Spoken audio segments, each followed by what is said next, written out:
Hi and welcome to the channel. Louise made a request to analyze McCormick, so let's take a look. First we'll find out the dividend score, after that we'll check the valuation with the help of fast graphs. McCormick manufactures, markets and distributes spices, seasoning mixes, condiments and other flavorful products for the food industry. They have a market cap of $19 billion and a current stock price at 73.54. If we compare McCormick to the S&P 500, we can see very similar returns during the last 10 years. This is with dividends reinvested. I can't see any big difference in volatility also, so this is very similar to the S&P actually. Now let's take a look at some financial data. During the last 5 years, the sales has been growing 7.4% annually, so that's a big check mark, very strong sales. The earnings per share has also been 8.7% increase. That's amazing, so that's a check mark.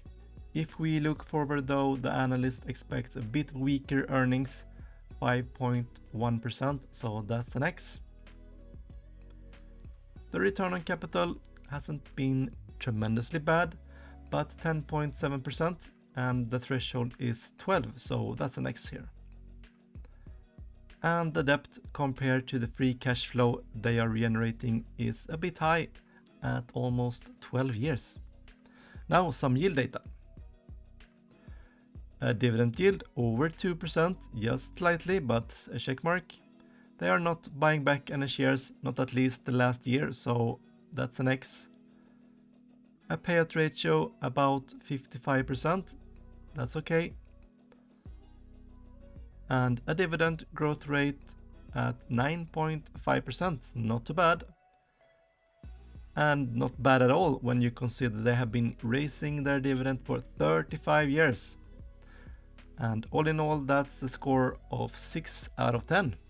Let's take a look at the valuation. Here we have McCormick in fast graphs at a 15-year period and 3 years future estimates.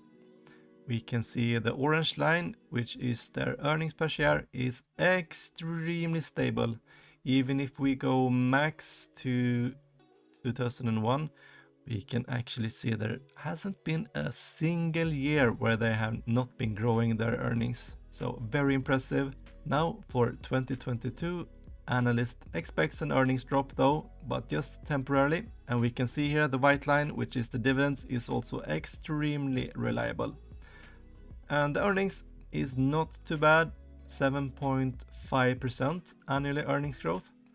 The PE is a bit high though if we plot it here together with the price. Here is the PE at about 23. And the current price, we can see that it has been overvalued for quite some time, but has come down a lot in price lately. The current valuation is at 27 though, so it still looks a bit steep. And if we project out to late 2024, analysts expect an annual rate of return of only 1.5%. Please hit the like button and also watch one of my latest videos where I reviewed a subscriber's portfolio. See you soon!